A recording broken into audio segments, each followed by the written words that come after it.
Data సెంటర్లు ఇచ్చిండ్రు. ఒకవేళ సిద్ధంగా ఉన్నాడు ఆయన ఇచ్చిన అన్నిటి మీద విచారణకు, మళ్ళీ విచారణ ఏంగానే చూసిరా నా మీద కేసులు పెడుతురని ఒకలా ఏడుపులు ఏడుస్తుంటాడు. పెట్టూరి జైలుకు పోతానే ఆయన్నే అంటాడు. ఎప్పుడెప్పుడు జైలుకు పోదామా, జైల్లో పోయి ఉందామా అని. ఆయన ఏమనుకుంటున్నట్టు నిన్నవానేదో పేపర్లో చూసిన జైలుకు పోయిన వాళ్ళు అందరూ అయిండ్రనా. ఆ లెక్కన ముందుగాల వాళ్ళ చెల్లెలు పోయింది, మరి ఆల్రెడీ వాళ్ళ చెల్లెలు జైలుకు పోయి వచ్చింది. అట్లా కూడా ఈయనకు అవకాశం లేదు కదా. ఆ ఛాన్స్ ఒకవేళ తీసుకుంటే కేసీఆర్ ఫ్యామిలీలా ఆల్రెడీ వాళ్ళ చెల్లెలు జైలుకు పోయి వచ్చింది. ఆ ఛాన్స్ ఆల్రెడీ వాళ్ళ చెల్లెలు కొట్టేసింది. ఆ ఫ్యామిలీలో ఉన్న పోటీని తట్టుకోలేక.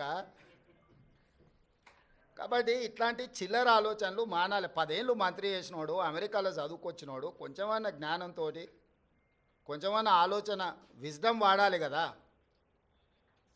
ఆ విజ్డమ్ వాడకుండా అన్ని చిల్లర మాటలు మాట్లాడుకుంటా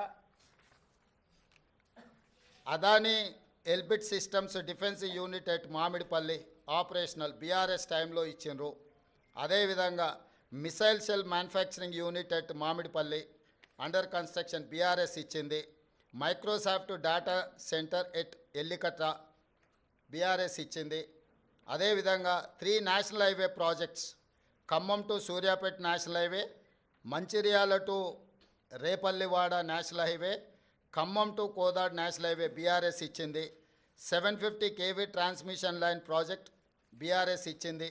ఇన్ని ప్రాజెక్టులు బీఆర్ఎస్ ఇచ్చి ఈరోజు same counter drone manufacturing unit at Mamidipalli BRS ఇచ్చింది. ఇన్ని ప్రాజెక్టులు బీఆర్ఎస్ అదానికి ఇచ్చి అదానితో అంటగాగి అదాని దగ్గర కమిషన్లు మెక్కి నేను చేసిన ప్రయత్నం అదాని సిఎస్ఆర్ ఫండ్స్ నుంచి తెలంగాణ నిరుద్యోగ యువకుల కోసం, వాళ్ళ భవిష్యత్తును నిర్మించడం కోసం ఆలోచన చేసి యంగ్ ఇండియా స్కిల్స్ యూనివర్సిటీకి లక్షలాది తెలంగాణ నిరుద్యోగ యువకులకు ప్రయోజనం చేకూర్చే విధంగా సిఎస్ఆర్ ఫండ్స్ కింద 100 కోట్లు తీసుకొస్తే అది రాష్ట్రానికి ప్రయోజనం.